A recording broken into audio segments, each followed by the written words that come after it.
The phone screen glowed in the dark, and my family group chat was exploding again. Xiaonuan has completely lost her mind.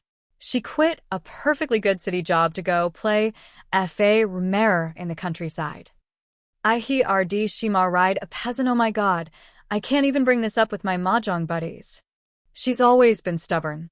Now she's turned down someone like Mr. Wang, that elite businessman, just to make herself miserable. I read at the messages, my fingertips turning cold. That was my mother typing. Underneath, a string of relatives chimed in with their agreement. Even my aunt, who used to spoil me the most, sent a sighing emoji. In the living room, Zhou Deong was trimming green beans. He looked up when he saw my face.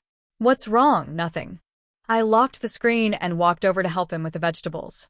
Was there a lot of work in the fields today? Not too bad. The tomatoes need staking soon. He gave me that honest, simple smile, and the lines around his eyes looked so gentle in the evening light. This man was my choice. 3 years ago, I was the youngest project manager at an investment bank in Shenzhen.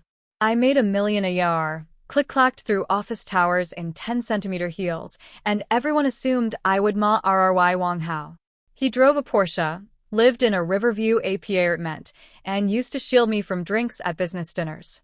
Even I thought that was my life script. Then I went on a poverty alleviation field trip to the mountains. I twisted my ankle on a muddy ridge, and Zhou Deong happened to pass by on his 3-wheeled truck. Without a word, he picked me up, ride me to the truck, and drove 2 miles down the mountain to buy me medicine from the town clinic. His palms were rough, he spoke with a thick northwestern accent, and he treated me to a steaming bowl of lamb noodles. He absolutely refused to take my money. City folks are delicate, he said, rubbing his hands together, his ears burning red. Don't look down on our poor little place.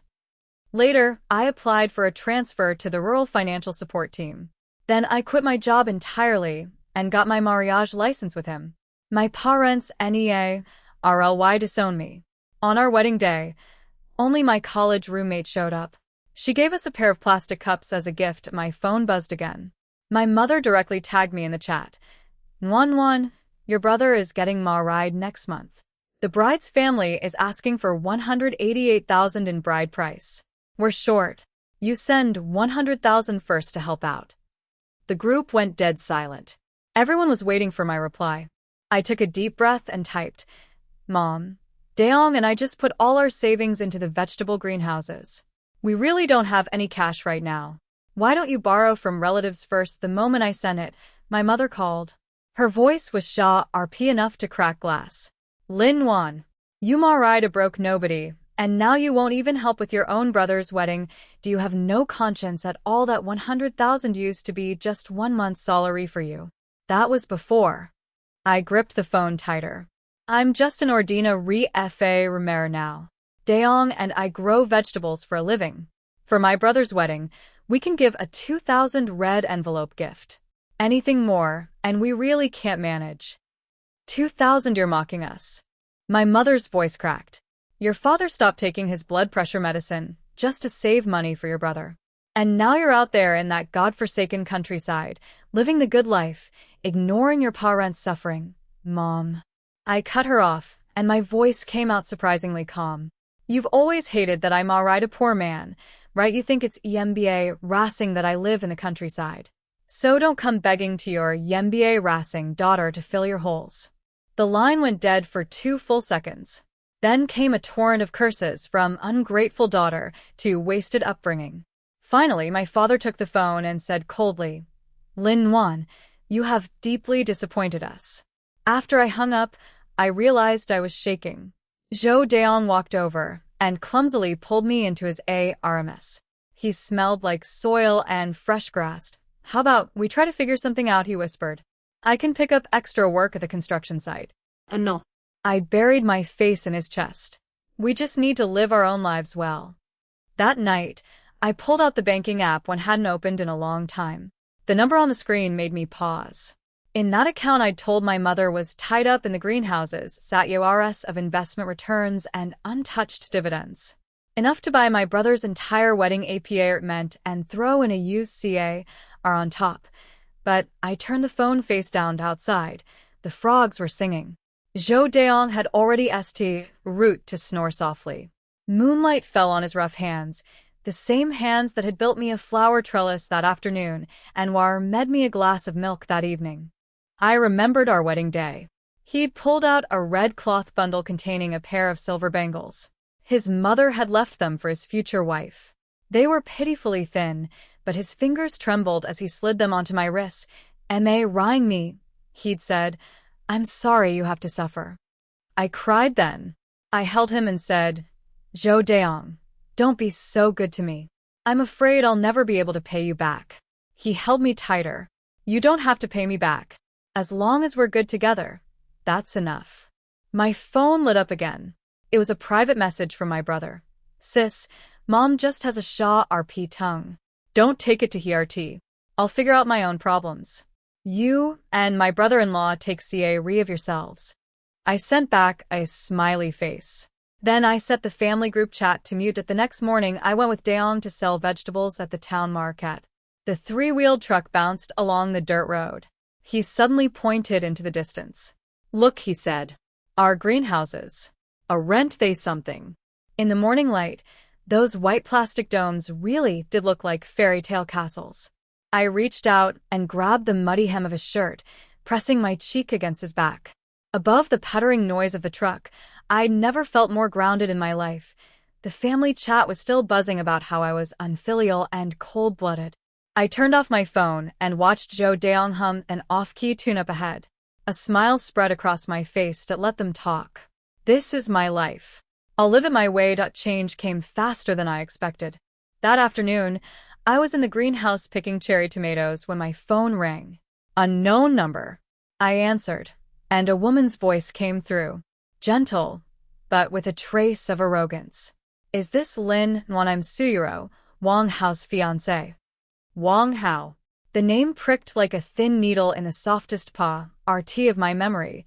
We met once, at the Shenzhen Financial Summit. You were the host. She kept talking. Would you be available to meet? I happen to be in your county for a project. My hand paused mid-pick.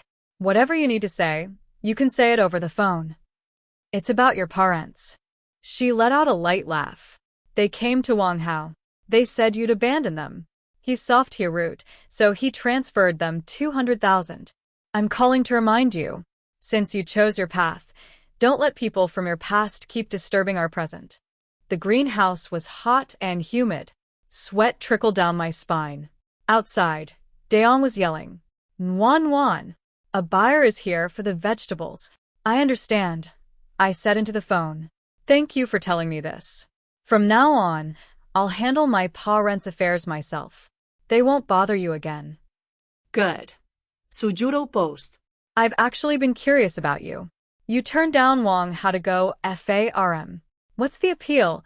I looked at the little red tomato in my hand, took a bite, and the sweet and sour juice burst across my tongue. The appeal is happiness. I hung up and walked outside. Deong was haggling with old Wang, the vegetable buyer. They were going back and forth, faces red. In the end, Deong squeezed out an extra 10 cents per pound. He jogged over, beaming. Nguyen, we made 50 more bucks. 50 bucks. I used to spend more than that on a single coffee. But watching him smile so hard his eyes red into slits, I couldn't help laughing with him. That night, my mother called again. Her tone was softer this time. Nguyen, Mom knows she said some RSH things last time. But your brother's situation is urgent. You're his big sister, so, Mom. I cut her off. Wang Hao transferred you 200,000, right? The line went dead silent. You went to him for money. Did you ever think about how that makes me feel? My voice was very quiet. I got my ride, and you were ashamed of me. Now you're begging my ex set up for cash.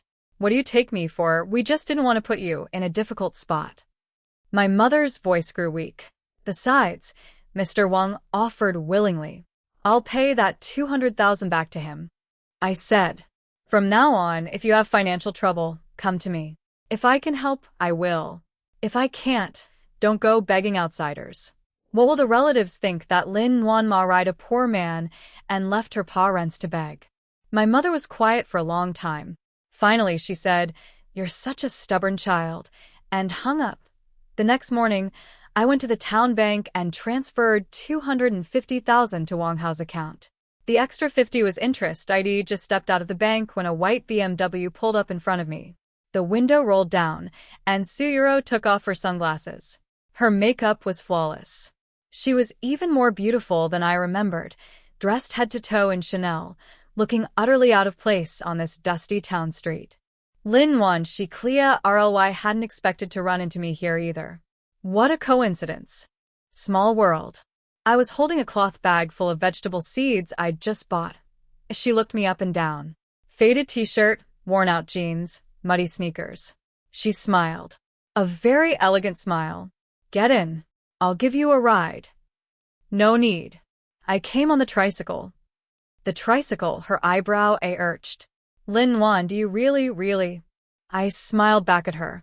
"I'm doing just fine, honestly." She read at me for a few seconds, then suddenly said, "Do you know why Wang Hao always brings you up? When he's drunk, he keeps saying if Lin Wan hadn't left, she'd be sitting right there where you are now." I paused. "That's all in the past. Miss Sue, you two live your life well, and I'll live mine. That's best for everyone." She didn't say anything. She looked at me for a long moment, then root the engine. Fine. "I'm leaving, then." "Oh, and about your parents. Wang Hao told me. You don't need to pay that money back. Consider it already paid." I cut her off. I added an extra 50,000 as interest. "Please tell him for me. Thank him for his past kindness, but from now on, it's unnecessary." Suyuro's expression flickered. Finally, she nodded, pressed the gas, and drove away. I rode my tricycle back to the village. I passed a field of newly planted rice, its surface as smooth as a mirror, reflecting the blue sky and white clouds. I stopped the bike, squatted down on the ridge, and just watched for a while. In the distance, Zhou Daong was bent over working in the field. He straightened up and waved at me. I waved back, and my nose suddenly stung that I didn't hate Wang Hao. That man who'd shielded me from drinks at business dinners, who'd stood outside my office building on Christmas Eve holding flowers. He was a good man. He just wasn't the right man for me. I never wanted the Riverview apartment or the Porsche. I wanted someone who'd boil me a bowl of noodles when I was sick. Someone who'd silently save my favorite dishes after a fight. Someone like now, across an entire rice paddy, smiling at me so hard his eyes vanished. As I rode back into the village, my phone buzzed. It was the County Agriculture Bureau. Our greenhouse project had been selected as a provincial demonstration site. There would be technical support and subsidies. I slammed the brakes. I confirmed it 3 times on the phone. After I hung up, I pedaled like crazy Tawa RD home, yelling before I even reached the road, "Daong. Daong, come out here." He stuck his head out of the greenhouse, face SMA red with mud. "What's wrong?" I jumped off the tricycle and threw myself at him, NEARLY knocking him over. "We got selected. Demonstration site. Subsidies." He read for 2 seconds, then lifted me up and spun me around, laughing like he'd won the lottery. "I told you. My wife grows the best vegetables." An old auntie from the village walked by and teased us. "Oh, you two lovebirds. What's all the fuss?" Daong put me down, wrapped his arm around my shoulder, and shouted at her. "We're happy. Really happy tonight. Come over for tomato and egg noodles." The auntie laughed and walked away. I leaned against Daong's chest, feeling his heart pound, and I felt utterly complete. That night, my mother posted a photo in the family chat. It was from my brother's engagement banquet. A flood of congratulatory messages followed from all the relatives. Nobody mentioned me. I quietly tapped the like button. Then I put my phone down and went to the kitchen to help Daong tend the fire. The red flames of the stove flickered across his profile. He chattered away while dropping noodles into the pot, telling me about old Lee's dog next door that had just given birth to 5 puppies. I added another stick of firewood. Spa RKS crackled and popped like firecrackers on New Year's Eve. Good times never last a full month before trouble knocks on the door. That morning I walked into the greenhouse and found the entire eastern row of tomato plants wilted. The leaves were curling and yellowing, and a gray-white mold had spread across the fruit. I crouched down and brushed away the soil. The roots had turned black and rotten. "Blight," said the technician the county sent over. He frowned deeply. "It spreads fast. You need to act immediately, or the whole greenhouse will be lost." Zhou Deong stood at the entrance, his face pale as paper. "These tomatoes were from a new VA Reedy we'd borrowed money to plant. They were meant for high-end supermarkets in the provincial capital. They were almost ready for harvest. Can they be saved?" I asked. The technician shook his head. "This batch is beyond saving. Clear them out and disinfect immediately. The adjacent greenhouses might still be protected, but the losses—" He paused. "At least 100,000. 100,000. For a small FA Remang operation like ours, that was practically our entire net worth." That night, Deong sat in the RD smoking cigarette after cigarette. He never smoked normally. Only when he was really troubled I walked over and took the cigarette from his hand. "Stop smoking. It's bad for you." "Nuan Nuan." His voice was Hoa RSE. "Maybe you should take out that money you've been keeping. I know you have savings. Don't try to hide it. I saw your phone the other day." I paused, then laughed. "You saw that?" "Yeah." He hung his head. "So much money, just sitting there. And you're suffering with me. That money is my safety net." I crouched down and cupped his face in my hands. "But I chose to build a life with you. I never planned to retreat. If the greenhouse is gone, we build another. If the money is gone, we are in it back. But if you, Zhou Deong, lose your spirit, then we're truly finished." He looked at me, his eyes rimmed with red. "Nuan Nuan, am I completely useless?" "Who said that?" I gla read at him. "You grow the tastiest tomatoes in the whole township. Your greenhouse frames sturdier than the technician's blueprints. This was a disease outbreak, not bad FA Remang." He pulled me into his arms and held me tight. I could smell the heavy smoke on him, mixed with that familiar scent of Arte. The next day, I reached out to a few agriculture investors I'd known from my investment banking days. I sent them photos of our greenhouses and our yield data. By that afternoon, one of them replied. They were interested in our organic FA Remang project. At the same time, I got a call from Suyuro. Her voice sounded urgent. "Linwan, I heard your greenhouse had an accident." "How did you find out?" "The county official in Cha RGE of Agricultural Project Approvals is a partner of our company. He mentioned it." She paused. "Wang Hao asked me to tell you if you need help, he can personally invest some money. Consider it a stake in your operation." I leaned against the greenhouse frame and watched Deong in the distance. He was spraying biological agents on the surviving tomatoes, his back stubborn and straight. "Thank him for me," I said.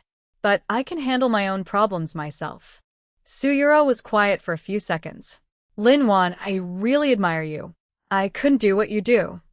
"Yes, you could." I smiled. Everyone has their own way of living. I hung up and opened WeChat. I messaged a former intern I'd mentored. She was now a procurement director at a fresh produce e-commerce company. When she saw the photos of our tomatoes, she called me directly. "Sis, this quality is incredible. When did you STA our TFA Remang? We've been desperate for a stable organic supply source. Anytime you need it." I flipped through my ledger. We lost one batch to disease, but the next greenhouses looking great. Perfect. I'll bring my team down for an inspection next week. If quality control passes, we'll sign a long-term contract. After I hung up, I shouted Tawa, RD the greenhouse. Deong. "Business is coming." He straightened up, his face covered in mud, and grinned at me. The sunlight streamed through the greenhouse roof and lit up his sweaty face. He looked like a painting. That night, my mother sent me a WeChat message. First time in weeks. Only 5 words. "Your brother says you're doing good FA Remang work. Keep at it." I read at those 5 characters for a long time. I replied with a single word. Zhou Deong came over with a bowl of mung bean soup. "Who was that, my mom?" I showed him my phone. She told me to keep working hard. He scratched his head. Is your mom praising you? Maybe. I took the bowl and took a sip. The beans were soft and sweet.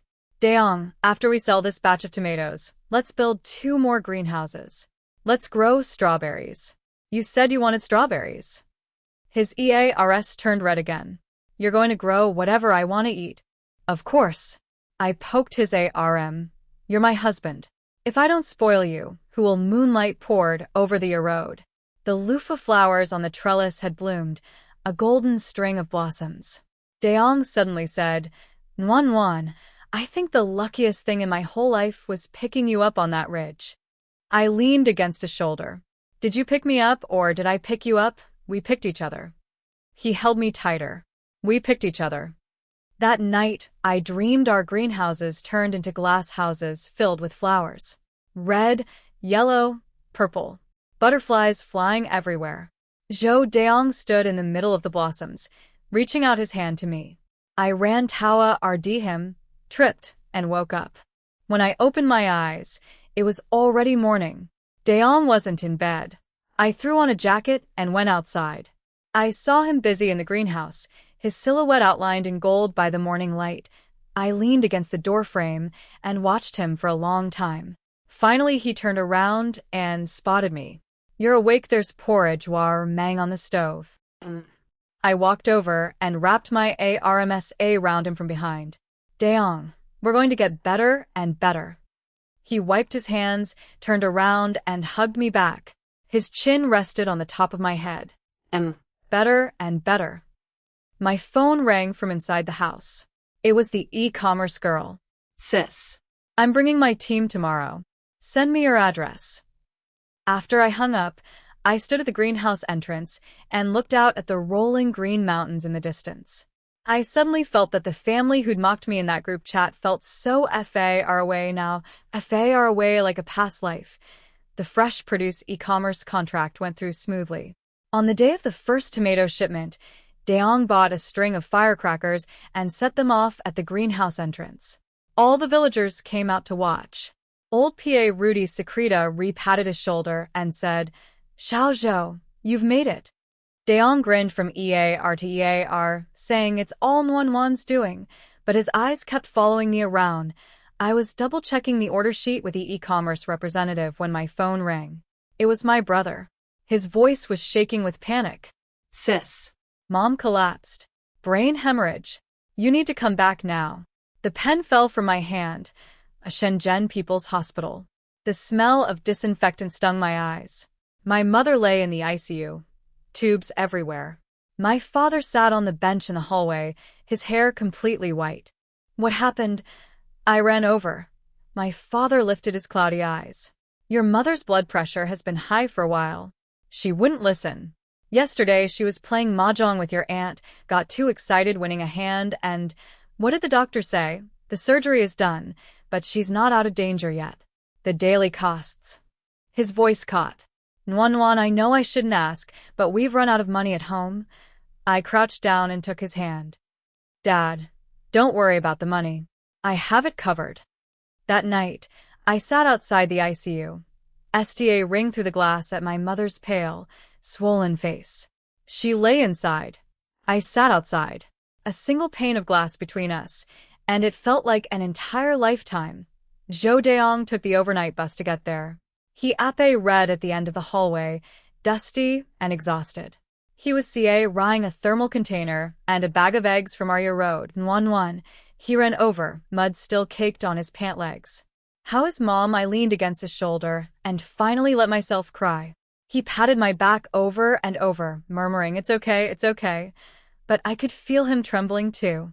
I spent every day at the hospital. Su Euro somehow he RD the news and had flowers delivered with a CARD that read, wishing Auntie a speedy recovery. Wang Hao also transferred 50,000. I accepted it and logged it in my notebook. My mother was unconscious for 3 days. On the 4th day, she finally opened her eyes. She saw me sitting by the bed. Her lips moved, her voice so hoa rse it was ba rely audible. Nwan. Mom, I'm here. She lifted her withered hand with great effort and grabbed the corner of my shirt. Mom was not good to you before, please don't. Don't talk, I said, holding her hand. Just focus on getting better. We don't need to talk about the past. Tars rolled down from the corners of her eyes. Her lips puckered like a wrong child's. I took a cotton swab, dipped it in water, and moistened her lips. She suddenly asked, That F.A. Romero of yours, is he good to you? I paused, then smiled. Yes. Very good. She closed her eyes for a moment. When she opened them again, a faint light had returned to her cloudy gaze. Good, that's good. When I stepped out of the room, Daeong was waiting in the hallway. He was clutching a wrinkled envelope. He handed it to me. Nwan, here's 20,000. I borrowed it from old PA Rudy Secretary. Use it first. I looked at the envelope, then at his rough hands and red-rimmed eyes. I pulled him into the stairwell, cupped his face, and kissed him. Daeong, I said, pressing my forehead against his. We have money. Remember I told you that savings account? I still have it. He froze. But that money you kept for? It was my safety net. I wiped his cheek. But now you are my safety net. We can always EARN the money back. If you, Jo Daeong, CARRY all my burdens on your own shoulders and collapse from exhaustion, then I truly have no safety net left. His eyes turned red. He pulled me into his ARMS. The stairwell was quiet, except for our two hearts beating. Thump, thump, thumped. A week later, my mother was transferred to a regular Arwa Road. That afternoon, I pushed her in a wheelchair to the hospital, Garden. She was in much better spirits. She suddenly asked, That Wong, how did he come to see me? He came. He brought flowers. And you and him now, Mom. I crouched down in front of her. I'm with Daeong. Wong Hao has his own fiancé. The past is over. She was silent for a long time. STA ring up at the plane tree leaves above. Finally she said, Nwan, I used to think a girl ma ride well meant ma rying someone rich. But this time when I got sick, the one who stayed by my bed every day was you. The one who ran around taking care of everything was Daeong. Money is nothing compared to having a true heart by your side. My nose stung. I buried my face in her palm. Mom, I'm so glad you understand now. She patted my head just like when I was little. Mom understood too late. My daughter has good judgment. Better than mine. On the day she was ridged, Daeong cleaned the house from top to bottom. The roses on our RD wall had bloomed in a full cascade. My mother was helped into the main room. She sat down, looked around the spotless house and the basket of bright red tomatoes on the table, and grumbled. How did these tomatoes get so big like little lanterns? Daeong rubbed his hands nervously. Mom, try one. Homegrown. No pesticides. My mother picked one up and took a bite. She chewed for a long time. Finally she said, Sweet. I was standing at the stove boiling noodles. When I heard that single word, I almost dropped the TRS into the pot. That night, my mother broke her silence in the family chat. She posted a photo of all of us eating dinner in the road.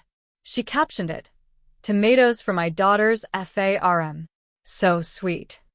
The chat exploded instantly. My aunt asked, Nwan came back. My uncle's wife said, The house looks really nice. My cousin even asked, Sis, are we still hiring at your greenhouse? I watched the messages scroll up the screen. I smiled, then put my phone down on the table. Daeong was ladling soup for my mother. My father was clumsily peeling a boiled egg beside her. Crickets chirped in the road. The STARS overhead were brighter than they had any right to be. I suddenly realized this was the peak I'd been looking for. 6 months later, our strawberry greenhouses were up and running. The white plastic sheeting gleamed in the sunlight like waves rolling across the sea. Our e-commerce orders were booked through the next quarter. The county even awarded us a Rural Revitalization Pioneer plaque. The red silk banner hung on the village bulletin board for everyone to see. That morning I was thinning out strawberry buds when Daeong came running in, holding up his phone. Nwan, look at this.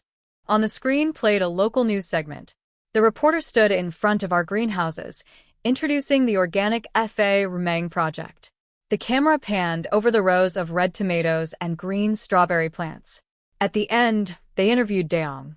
He was so nervous, he kept rubbing his hands together. His words came out all choppy. We just want to grow good things, so people can eat with peace of mind. I laughed out loud. Your stutter is kind of cute. He scratched his head, face red. They made me do it. That night we threw a feast for the whole village. Right in our road, old Pa Rudy Secreta got drunk and slapped Daeong on the shoulder. Xiao Zhou, you're something else. You ma ride a city girl and turned our whole village around. Daeong just laughed and laughed, sneaking his hand under the table to hold mine. I squeezed back. His palm was sweaty and after everyone left, I was washing dishes when Daeong came over to help. The faucet ran and ran. He suddenly said, Nwan, I want to go burn some incense for my mom. His mother had passed away years ago. Her grave was up on the back hill. We walked up in the RK, flashlight in hand, stepping through dew-soaked grass.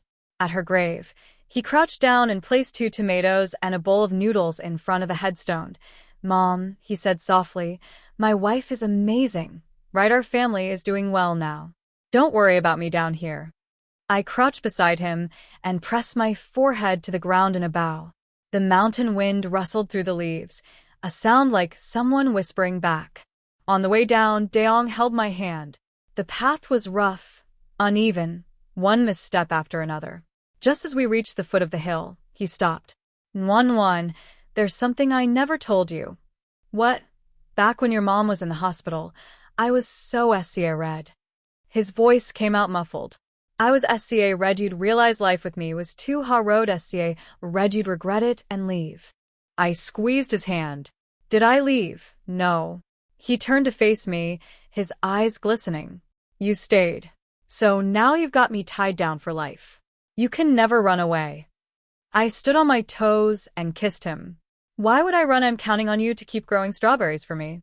As we walked home, the moon hung full and round, its light shimmering across the flooded rice paddies. In the distance, the village glowed with scattered lights. One of those lights was ours. WARM yellow. Home. The next morning, my mother called. She said my brother wanted to come Leah RN greenhouse techniques from me. I said yes. After I hung up, I discussed it with Daeong. We decided to lease the empty lot next door and expand into watermelons next year. He agreed without hesitation and STA root sketching trellis plans on the back of a feed sack. I stood at the greenhouse entrance, looking at the green mountains in the distance, the red tomatoes in the foreground, and the red strawberries right at my feet. The air smelled sweet and ripe. My phone buzzed again. It was the family group chat. My mother had posted a photo of my brother working in the fields. She captioned it, Leah learning real skills from his big sister. Better than any office job. A cascade of likes followed. My aunt commented, Nwan is so successful now. My uncle's wife asked, when are you going to take my kid on too? I didn't reply. I put my phone in my pocket and walked into the greenhouse. Zhou Daeong was crouched between the strawberry rows. He ruefully picked the ripest one he could find and turned to hand it to me. First harvest. Try it. The strawberry sat in his palm, vibrant red, still glistening with morning dew. I took it and bit in. The sweet and tangy juice flooded my mouth. Sweet, he asked, eyes bright and hopeful. Sweet. I laughed and pushed the other half into his mouth. Really sweet. He chewed and grinned. He laughed so hard the wrinkles at the corners of his eyes piled up. He looked like a big goofy kid. Sunlight poured through the greenhouse roof, falling on his face, on my hands, on that patch of brilliant red strawberries. In the distance, old Pa Rudy Secreta's loudspeaker crackled to life, playing some ancient folk tune. The melody drifted across the fields, and I leaned against Daeong's shoulder and looked at our orchestra, our village, our life, all those old mockeries and slights and hardships. They were gone now. Like water flowing through the paddies, never to return. And here I was, with this man, on this land. living more solidly than I'd ever lived before. A week later, my brother arrived with 2 duffel bags and a nervous smile. I put him to work thinning strawberry runners. Daeong showed him how to check soil moisture and tie tomato vines to the stakes. By noon, my brother's shirt was soaked through with sweat, but he didn't complain once. At lunch, we sat in the yard eating cold noodles. My brother looked at the endless rows of greenhouses and said, "Sis, I used to think you were crazy for leaving the city. Now I think you were the only SMART one." I handed him a bowl of tomato slices. "Eat your vegetables." He took a bite, and his eyes went wide. Sis. "These are the best tomatoes I've ever tasted." "Of course they are." Daeong puffed out his chest. "Your sister grew them." My brother laughed. I laughed too. That evening, I walked the fields alone. The sun was setting, painting the greenhouse plastic in shades of orange and pink. I stopped at the edge of the rice paddies and watched the water turn to fire. My phone buzzed in my pocket. A text from Su Euro. "He road you expanded. Congratulations. Wong Hao and I are getting ma ride next month. I hope you and your FA Romero come." I smiled and typed back, "We'd be honored. Send us the address." She replied with a wedding venue map and a single line. I meant what I said before. "I admire you." I pocketed the phone and walked back home. The kitchen light was on. Through the window, I could see Daeong and my brother setting the table, arguing good-naturedly about whether to add chili to the stir-fried. I stood outside for a moment, watching them, then I pushed open the door and walked inside.